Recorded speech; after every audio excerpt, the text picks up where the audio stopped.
이제 요한계시록 16장에서 하나님의 무서운 마지막 재앙이 이제 본격적으로 시작이 됩니다.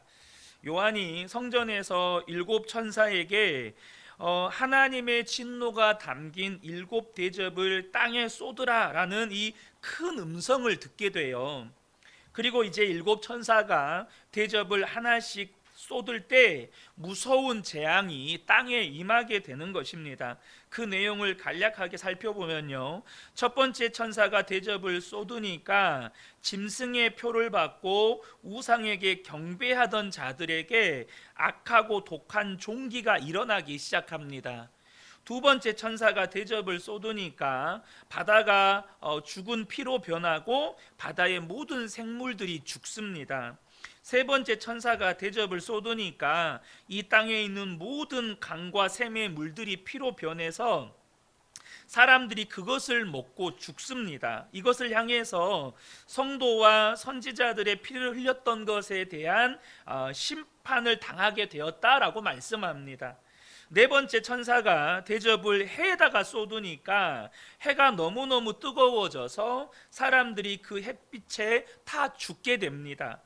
다섯 번째 천사가 대접을 짐승의 왕좌에 쏟으니까 온 나라가 어두워지고 극심한 고통이 사람들에게 임하게 됩니다. 또 여섯 번째 천사가 대접을 큰 강 유프라테스 강에 쏟으니까 강이 다 말라버리고 하나님과 사탄의 마지막 대전쟁이 준비가 됩니다. 그리고 일곱 번째 천사가 대접을 쏟으니까 이제는 되었다는 음성과 함께 이 땅에 지금까지 상상도 할 수 없었던 지진이 일어나고 우박이 떨어지고 산과 섬들이 다 뒤집어지는 그런 재앙과 같은 역사가 일어나게 됩니다. 20절 말씀을 보면요, 모든 섬들이 사라지고 산들이 자취를 감추었습니다. 그러니까 온 지구적인 지진이라고 표현을 해야 될지 지각 변동이라고 표현을 해야 될지는 잘 모르겠지만 온 지구의 대륙이 막 뒤집어 엎어지는 그런 대재앙급의 지진이 일어난다는 것이죠. 이 일곱 대접의 이 재앙이 이전에 있었던 나팔 재앙이나 또 인의 재앙과 다른 차이는 그 규모가 너무너무 크고 무섭다는 데만 있는 것이 아닙니다. 이전의 재앙들은요, 목표가 있었어요. 그게 뭐냐면 마귀의 미혹을 받아서 죄 가운데 살던 사람들이라도 회개하고 돌아오게 하는 것이 이전의 재앙들의 목표였습니다. 하나님의 살아계심과 징계의 무서움을 경험하고 회개하고 돌아오라는 것이죠. 그런데 이 일곱 대접의 마지막 심판은요, 이제 마귀의 종노릇 하던 자들을 완전히 심판하는 것 자체가 목표입니다. 그러니까 이제 더 이상의 회개도 없게 되는 거예요.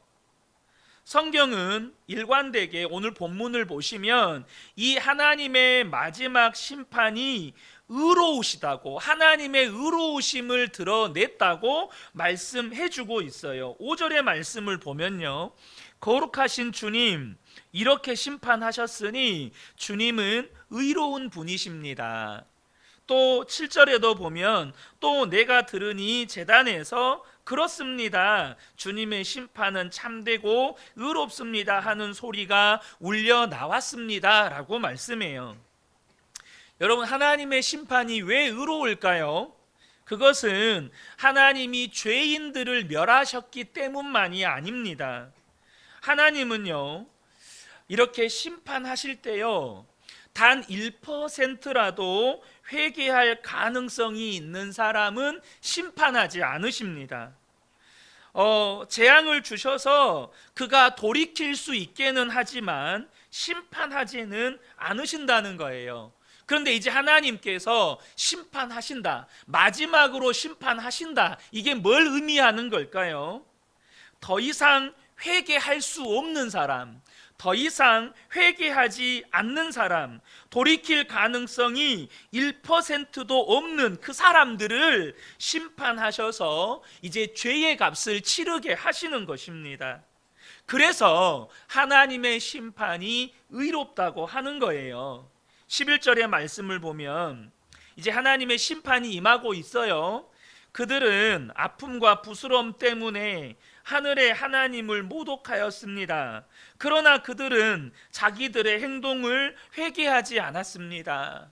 이전에 나팔 심판이나 인의 심판을 당할 때 회개할 자들은 돌이키거든요. 근데 이 마지막 심판 때는 하나님의 심판을 당하면서도 회개하지 않고 그들은 오히려 하나님을 모독했다는 거예요.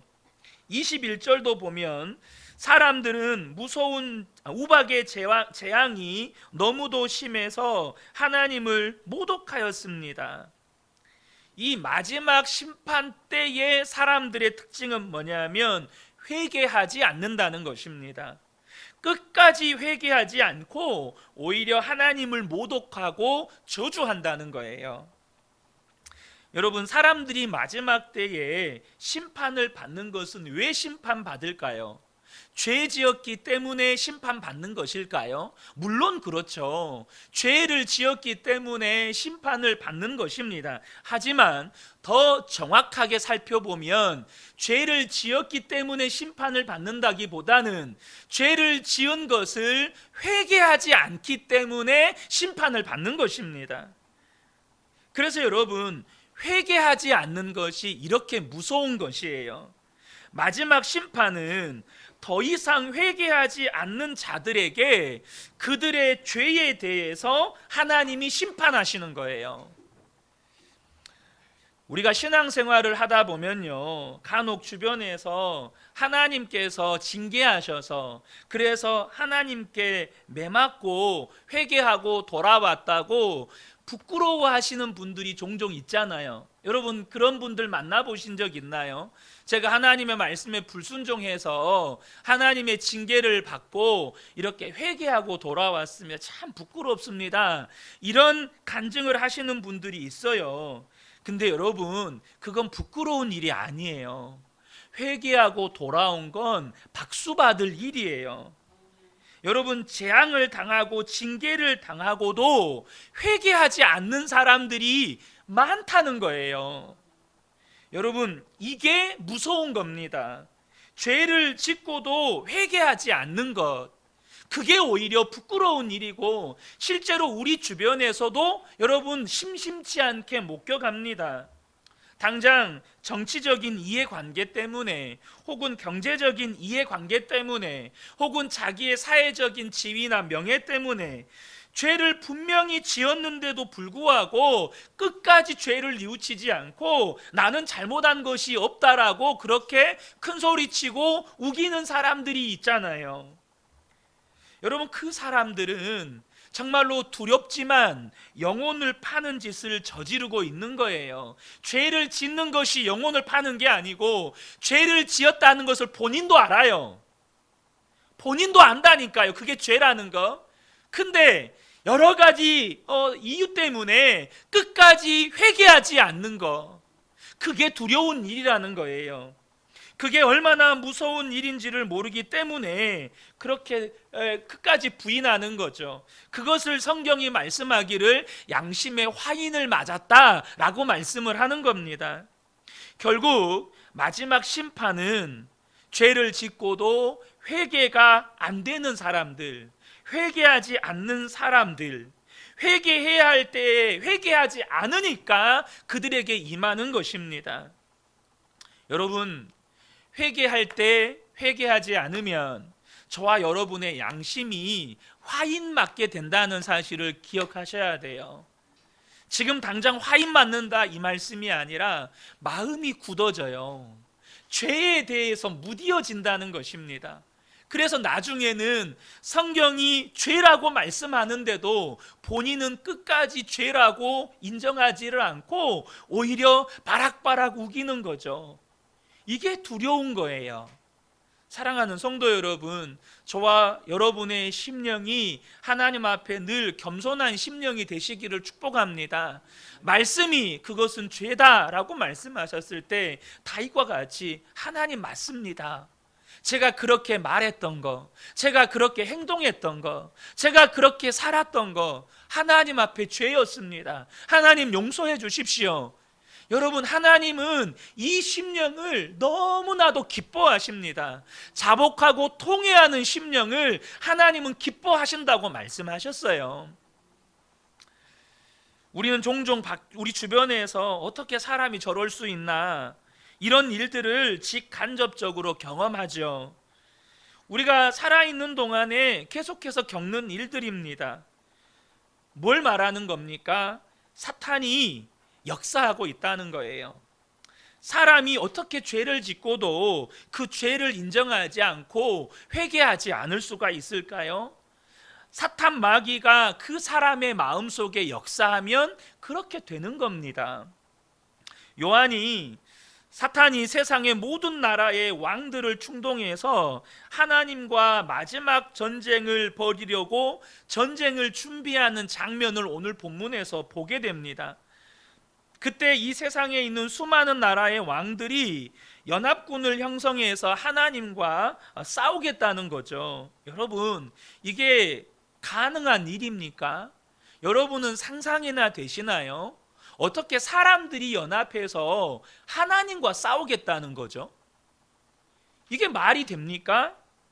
그런데 사람이 연합하면 하나님과 싸울 수는 있습니까?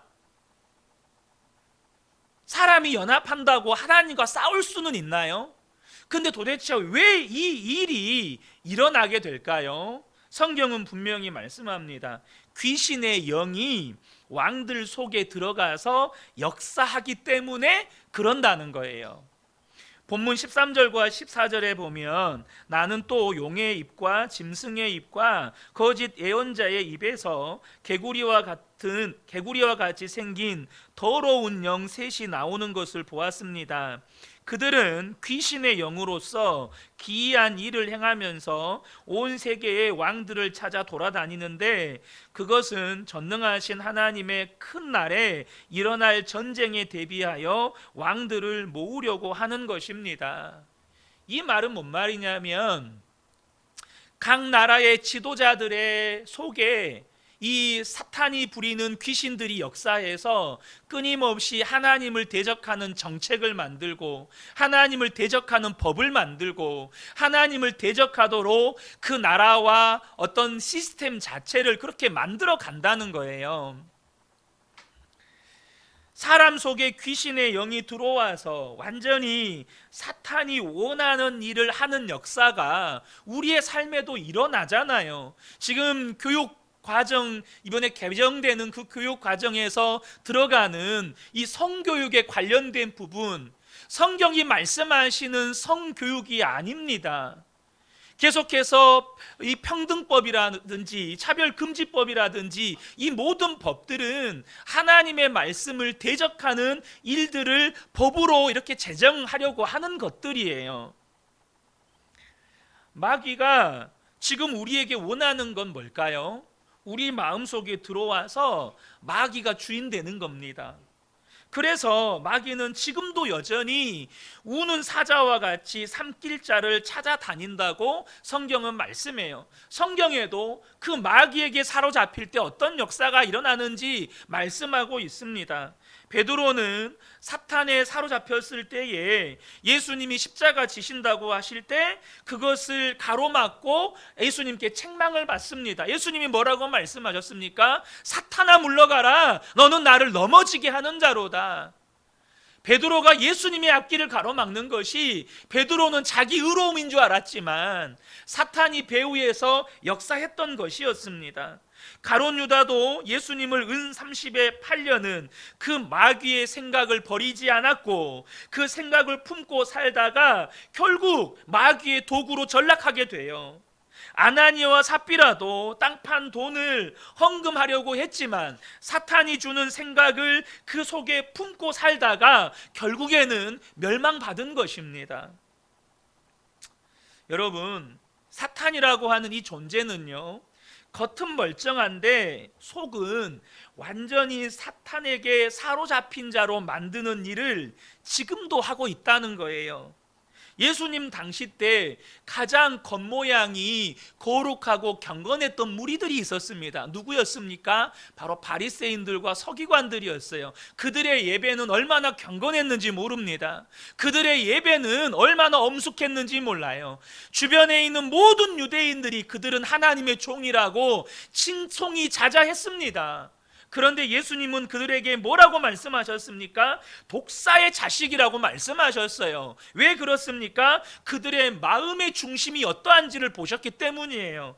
요한복음 5장 42절을 보면 하나님을 사랑하는 것이 너희 속에 없음을 알았노라. 겉은 하나님을 경외하는 것 같고 겉모양은 하나님을 신실하게 믿는 것 같았지만 그들의 속은 마귀에게 완전히 사로잡혀서 하나님을 사랑하는 마음은 단 하나도 없고 오직 돈을 사랑하고 명예를 사랑하고 권력을 사랑하는 마음이 그들 안에 드글드글 들끓었어요. 그러므로 여러분, 겉모양이 경건한 것에 만족하시면 안 돼요. 여러분이 얼만큼 예배를 자주 드리고 있고 얼만큼 온전한 헌금을 드리고 있고 내가 새벽을 깨워서 기도하고 있고 겉모양으로 여러분 하나님을 잘 섬기고 있다고 만족하시면 안 된다는 겁니다. 내 마음의 중심이 어떠한지가 중요합니다.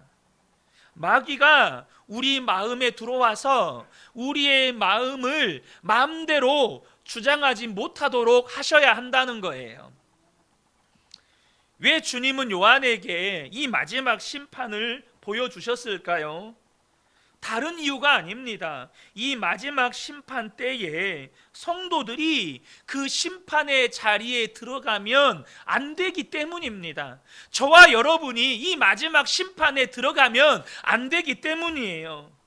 여기 계신 누구도 이 마지막 심판 자리에 있기를 원하는 분은 안 계실 거예요. 그러면 저와 여러분이 어떻게 살아야 합니까? 그래서 15절에 계속 심판의 내용을 이야기하시다가 이 본문의 분위기와는 전혀 다른 주님의 음성이 들리는 거예요. 이 음성은 요한과 지금 저와 여러분에게 주시는 주님의 메시지입니다. 우리 15절 말씀을 함께 읽었으면 좋겠습니다. 우리 한 목소리로 읽겠습니다. 시작. 보아라, 내가 도둑처럼 올 것이다. 깨어 있어서 자기 옷을 갖추어 입고 벌거벗은 몸으로 돌아다니지 않으며 자기의 부끄러운 데를 남에게 보이지 않는 사람은 복이 있다. 아멘. 먼저 이 본문 말씀에 주님이 먼저 말씀해 주시는 건 뭐냐면 주님은 도둑같이 오신다는 거예요. 누구도 예상하지 못했던 순간에 도둑같이 오신다는 것입니다. 우리 주님이 다시 오시고 하나님이 심판하시는 것은 전혀 예상하지 못했던 순간에 일어난다는 거예요. 그래서 주님이 우리에게 요청하시는 게 뭐죠? 깨어 있으라는 겁니다. 주님이 오시는 그날이 도둑처럼 임하기 때문에 우리에게 깨어 있으라는 거예요. 그러면 이 깨어 있으라는 말은 도대체 어떻게 있는 것이 깨어 있는 겁니까? 주님이 오늘 오실까? 내일 오실까? 하늘을 보면서 이상한 구름이 보이면 저것이 주님이 오실 징조인가? 지진의 소식을 들으면 저것이 예수님이 오실 징조인가? 그렇게 사는 것이 깨어 있는 겁니까? 그렇지 않습니다. 여러분, 마귀도 그렇게 마지막 때에 거짓 선지자들을 통해서 그렇게 믿는 성도들을 미혹한다고 말씀하셨어요. 그래서 그건 깨어 있는 게 아니에요. 그럼 어떻게 하는 게 깨어 있는 겁니까? 오늘 본문이 그 답을 주고 있어요. 깨어 있다는 말은 자기의 옷을 입고 벌거벗은 몸으로 돌아다니지 않는 것이라고 말씀하세요. 이 말씀은 대부분의 사람들이 예수를 믿는다고 하는 사람들조차도 벌거벗은 몸으로 돌아다니고 있다는 의미를 함축하고 있는 거예요. 옷을 입어서 벌거벗은 몸으로 돌아다니지 말래요. 그러면 이 먼저 여기서 벌거벗었다는 말은 뭔 말이냐면 우리의 육체를 말하는 게 아니고요, 우리의 마음을 말하는 것입니다. 우리가 지금까지 살아오면서 저질렀던 은밀한 죄, 그것들은 도대체 하나님 앞에 섰을 때 어떻게 되느냐 하는 거예요. 우리는 그걸 볼 수가 없어요. 저 집사님 속에 무슨 죄가 있다 보입니까? 여러분 안심하세요. 저는 절대 못 봅니다. 저에게는 투시의 은사가 없어서 여러분 속에 무슨 은밀한 죄가 있는지 40일 금식 기도를 해도 하나님이 안 보여주세요. 아이고 감사합니다. 그런데요, 사람은 모르지만 우리 주님은 어떠실까요? 우리 주님의 눈에는 사람의 마음의 중심이 다 보인다는 거예요. 왜요? 우리 주님이 우리 마음 안에 들어와서 사시니까. 예수님이 우리 마음 안에 들어와 사시니까 우리 마음 속에 있는 모든 죄를 예수님이 낱낱이 하나도 감춤이 없이 다 보고 있다는 거예요. 지금 저와 여러분이 지금 생각하는 그것조차도 예수님의 눈앞에는 그대로 다 보인다는 거예요. 그런데 그 말도 안 되고 끔찍하고 더럽고 악한 생각들을 마음에 품고 있거나 은밀한 가운데 아무도 안 보는 줄로 알고 그렇게 죄를 행하였던 모습을 그대로 가진 채 옷만 멀쩡하게 입고 앉아있는 그 모습이 우리 주님 눈에는 벌거벗었다라고 말씀하시는 거예요. 겉모양은 다 반듯하게 또 주일이니까 깨끗하게 옷 입고 앉아있지만 우리 마음속에 아무도 보지 않는 줄 알고 아무도 모르는 줄 알고 여전히 악한 생각 품고 여전히 남들 모르는 삶을 지속하고 있으면서 이 자리에 겉만 번지르르하게 앉아있는 그 모습을 바라보면서 우리 주님이 하시는 말씀이 너는 지금 벌거벗었다 라고 말씀하시는 거예요. 사랑하는 성도 여러분, 벌거벗은 몸으로 돌아다니지 않게 되시기를 축복합니다. 저와 여러분이 분명하게 아셔야 돼요. 은밀한 죄는 없습니다. 은밀한 죄는 없어요. 하나님이 다 알고 계시고 또 우리의 원수 대적 마귀도 다 알아요. 그래서 우리가 죄를 지으면 마귀는 그것을 놓치지 않고 우리 마음을 정죄하는 거예요. 우리 마음을 비난하는 거예요. 우리 마음에 참소를 하는 거예요. 마귀도 다 아니까. 문제는 그것을 가릴 수가 없다는 겁니다. 계시록 3장 17절에 우리 주님께서 라오디게아 교회 성도들에게 이런 말씀을 하십니다. 내가 말하기를 나는 부자라 부요하여 부족한 것이 없다 하나 내 곤고한 것과 가련한 것과 가난한 것과 눈먼 것과 벌거벗은 것을 알지 못하는도다. 예전에 우리 계시록 3장 말씀을 나누었었죠. 라오디게아 교회는 부자 교회였습니다. 성도들이 돈이 많았어요. 그러니까 오늘날로 이야기하면 주일날 성도들이 모여서 다 예배를 드리면 여기는 땡땡백을 이렇게 한 곳에 차고 오고 여기는 무슨 명품 코트를 입고 오고 전부 다 명품 잔치예요. 명품 잔치. 주일날 전부 다 명품을 걸친 성도들이 쫙 모여 있는 거예요. 그들은 고급스러운 옷을 입고 예배를 드렸어요. 그런데 주님이 그들에게 하시는 말씀이 너희가 벌거벗은 것을 너희는 알지 못한다라고 말씀하시는 거예요. 그 명품 옷 다 걸치고 앉아있는 그들을 향해서 하시는 말씀이었습니다. 뭘 말하는 겁니까? 우리 주님은 우리의 마음과 은밀한 가운데 행했던 모든 일들을 하나도 빠짐없이 다 보고 계시다는 거예요.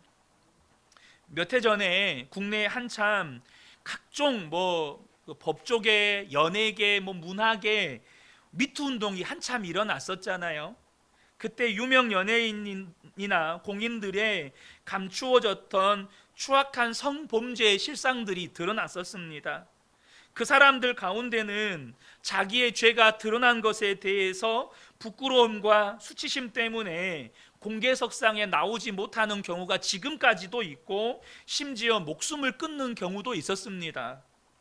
감춰질 줄로 알았던 그 죄가 드러나는 그 순간에 수치심과 그 부끄러움을 스스로가 감당하지를 못했던 거예요.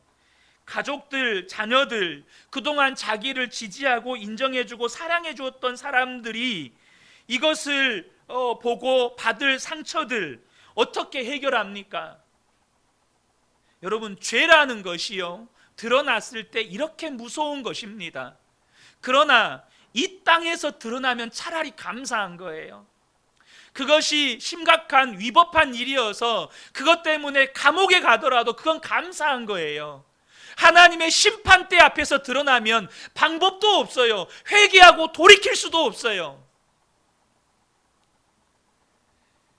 여러분, 죄가 이렇게 무서운 것이고 이렇게 감추어진 은밀한 죄를 품고 사는 것을 향해서 주님은 벌거벗었다라고 말씀하시는 거예요. 사람의 눈으로는 모르죠. 그런데 여러분, 저와 여러분이 자신의 은밀한 죄, 아무도 알면 안 되는, 가까운 사람이 알게 되면 정말로 실망하게 될 그 죄들이 여전히 우리 속에 있지는 않느냐는 거예요. 어떻습니까? 여전히 그 죄를 품고 살고 있지는 않느냐는 거죠. 지금 내 마음의 생각, 누가 볼 거라고, 누가 알 거라고 생각하지 않으니까 이런저런 생각, 엉뚱하고 헛된 공상, 누군가를 미워하고 시기하고 질투하고 심지어 죽이고 싶은 생각,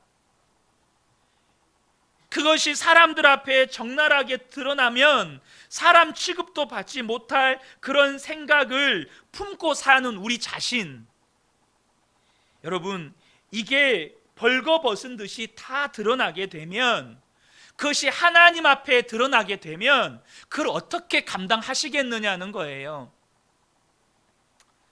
사랑하는 성도 여러분, 이 옷 입으라고 말씀하시는 것은 우리의 육체에 벌거벗은 것을 가리는 옷이 아니고 내 마음에 있는 은밀한 죄, 가족도 알아서는 안 되는 그런 죄를 정말로 가리라는 거예요. 어떻게 가릴 수 있죠? 어떻게 가릴 수 있습니까?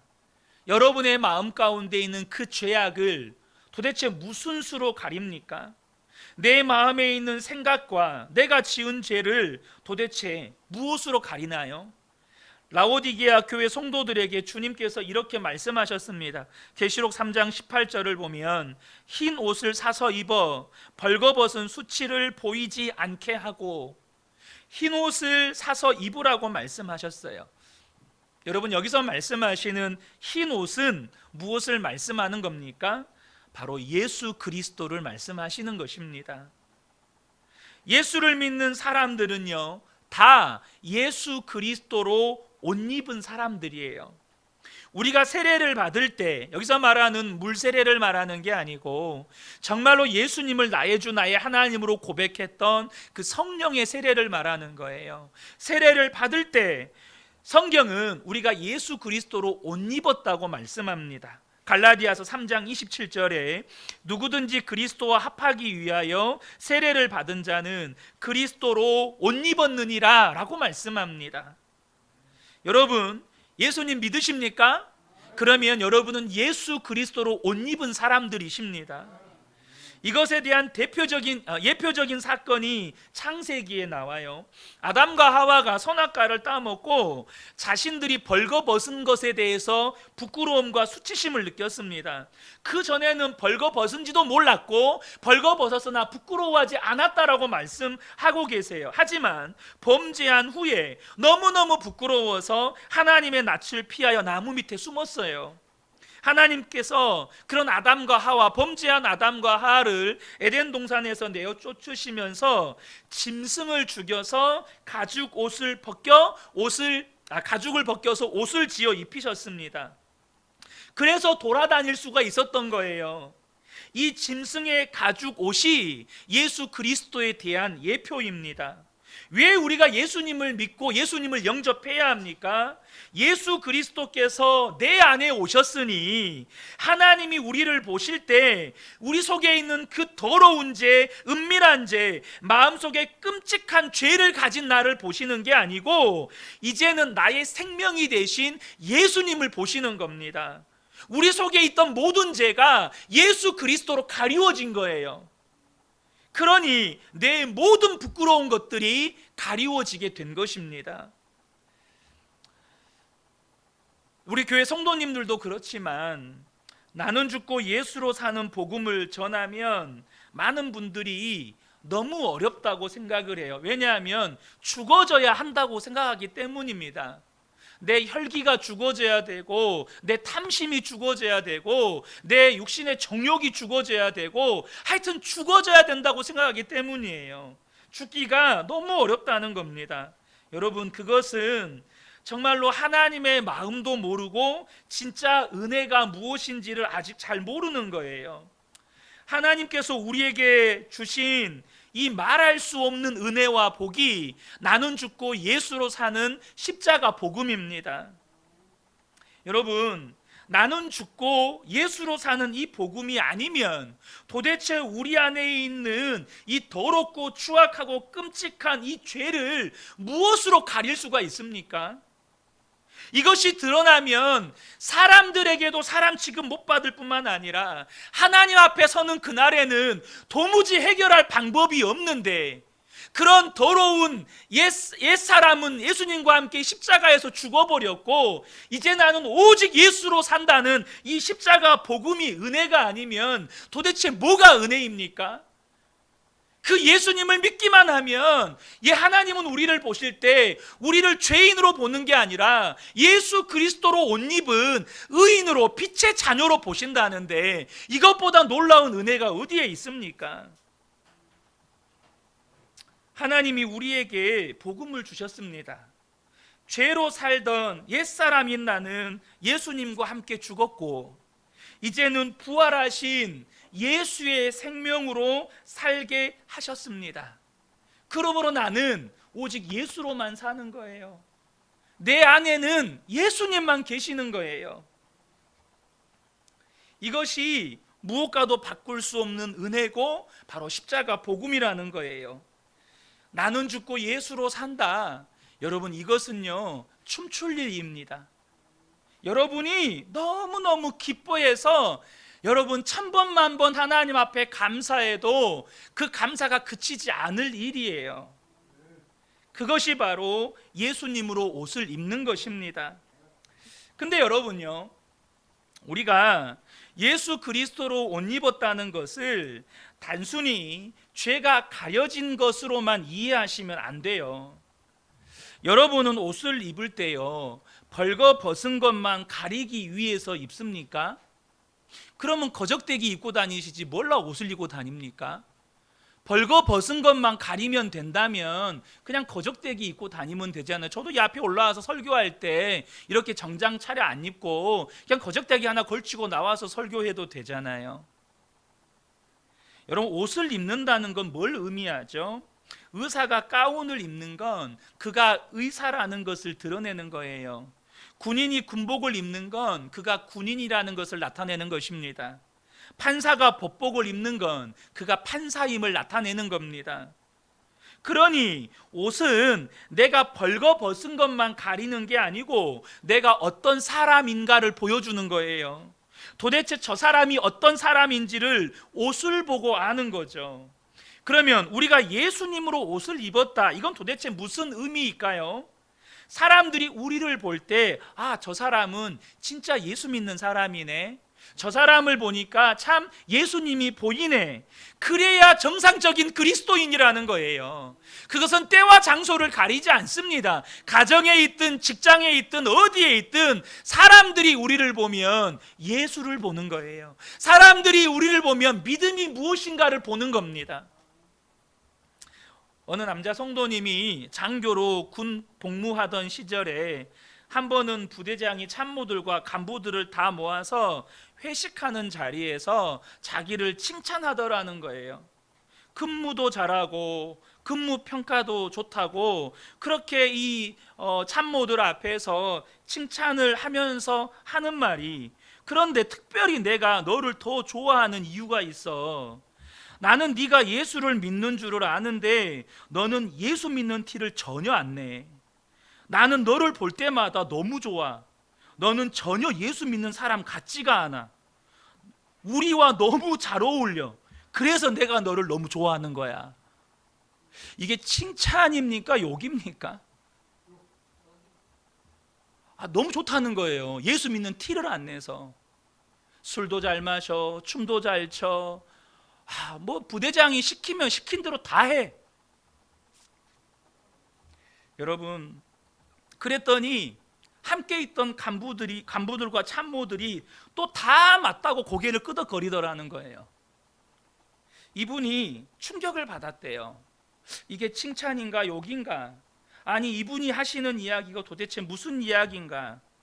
너 예수 믿는다고 하지만 너는 실상 예수 믿는 사람은 아니야. 이런 뜻인 거예요. 이 성도님이 소스라치게 놀랐다는 것입니다. 도대체 내가 어떻게 살았길래 믿지 않는 사람들에게 이런 평가를 듣는 것인가? 여러분, 우리가 예수를 믿고 다 죄사함 받았다고 좋아합니다. 물론 예수님으로 옷 입는 것은 죄인인 나를 주님의 보혈로 다 가려주시는 거예요. 그런데 세상에 나가 살 때는 사람들이 하는 말이, 나는 네가 예수 믿는 사람인지 몰랐어. 술도 잘 마시지, 우리랑 같이 음주 가무도 잘하지. 네가 예수 믿지만 나 평상시 예수 믿는 사람 너무 싫었는데 널 보니까 예수 믿는 사람 좋아하게 됐어. 여러분, 그렇다면 이 사람이 예수로 옷 입고 산 겁니까? 세상 사람들로부터 예수 믿는데 내가 칭찬을 받아요. 근데 그 칭찬 받는 게 술 잘 먹는다고 칭찬받고, 세상 사람들하고 똑같이 산다고 칭찬받고, 주일날 예배 안 드리고 같이 놀러 가서 칭찬받고. 로마서 13장 14절에 오직 주 예수 그리스도로 옷 입고 정욕을 위하여 육신의 일을 도모하지 말라. 여러분, 예수 그리스도로 옷 입은 사람이 어떻게 육신 따라 살 수 있습니까? 예수님으로 옷 입고 사는 사람이 어떻게 세상 따라 살 수 있냐고요. 예수님을 믿으면 어떻게 살게 되는지 요한복음 15장 5절에서 정확하게 말씀해 주십니다. 요한복음 15장 5절에 나는 포도나무요 너희는 가지라. 그가 내 안에 내가 그 안에 거하면 사람이 열매를 많이 맺나니 나를 떠나서는 너희가 아무것도 할 수 없음이라. 여러분, 이것이 예수 믿는 거예요. 주님 떠나면 아무것도 할 수 없어야 예수 믿는 사람이에요. 주님 없으면 아무것도 아니어야 예수 믿는 사람입니다. 주님은 포도나무고 우리는 가지죠. 그런데 사람들은 가지인 나를 보면 하는 말이, 얘는 포도나무네, 이렇게 말해야 되는 거예요. 얘는 진짜 예수님을 믿는 사람이네, 그렇게 말을 해야 하는 겁니다. 사람들이 우리를 보면 예수님을 보는 것 같다고 말을 해야 그게 정상적으로 예수를 믿는 거예요. 여러분의 가족들, 직장 동료들, 친구들이 여러분을 보면 예수님을 보는 것 같습니까? 우화가 있습니다. 쌍둥이 형제가 있었는데 형은 신실하고 둘째는 방탕했어요. 어느 날 동생이 피투성이가 된 옷을 입고 칼을 들고 형에게 도망쳐 왔습니다. 형, 큰일 났어. 내가 사람을 죽였어. 사람을 죽였다는 거예요. 형이 순간 어떻게 하나 생각하다가 너 빨리 옷 벗어. 그리고 그 옷을 벗겨서 자기가 입고 자기 옷은 동생에게 입혔습니다. 그리고 피 묻은 칼을 이 형이 쥐었어요. 경찰이 뒤쫓아 들어왔습니다. 형이 내가 그 사람을 죽인 사람입니다 해서 형이 끌려가게 됐습니다. 스스로 자기가 했다고 자백해서 결국은 사형에 처해졌습니다. 동생은 형이 피 묻은 내 옷을 입고 죽었다는 걸 알아요. 그리고 자기는 형의 옷을 입었어요. 내가 이제부터 형의 삶을 살아야겠다, 그랬다는 이야기입니다. 이것은 우화예요. 그런데요, 여기에는 성도의 삶이 담겨져 있습니다. 예수님께서 예수 믿는 사람이 어떤 사람인가를 말씀해 주시는 똑같은 내용이 여기에 들어있어요. 예수님이 말할 수 없이 더럽고 끔찍한 우리의 죄의 옷을 입고 예수님이 대신 십자가에서 죽으셨습니다. 그리고 우리에게는 예수님의 옷으로 입혀주셨습니다. 그래서 하나님이 우리를 보고 의인이라고 말씀하시고 하나님의 자녀라고 말씀하십니다. 왜요? 예수님의 옷을 입었으니까. 그러면 저와 여러분이 예수님으로 옷 입은 사람답게 살아야 하지 않겠습니까? 이것이 하나님이 우리에게 주신 은혜입니다. 여러분, 만약에 예수님께서 우리에게 주신 이 십자가의 구원이 예수 믿고 천국 가는 것이 전부였다면 모든 성도는 단 한 사람도 예외 없이 예수를 믿는 그 순간에 죽어서 천국 갔을 거예요. 예수 믿고 구원받는 것이 천국 가는 게 전부라면 예수를 믿는 그 순간에 우리는 그냥 죽어서 천국 가야 돼요. 근데 예수 믿고 구원받았다는 건 예수로 옷 입고 사는 거예요. 그 순간부터 이 땅에서 육신을 입었지만 예수의 옷을 입고 천국 백성으로 사는 거예요. 그것이 예수 믿는 겁니다. 사랑하는 성도 여러분, 저와 여러분이 예수로 옷 입은 사람답게 살게 되시기를 축복합니다. 이것이 하나님이 우리에게 주신 은혜입니다. 하나님이 그렇게 살 수 있도록 다 해주셨어요. 예수님과 연합하여 나는 십자가에서 죽었고 부활의 주님이 우리 안에 생명으로 오셨습니다. 우리가 할 일은요, 믿는 거예요.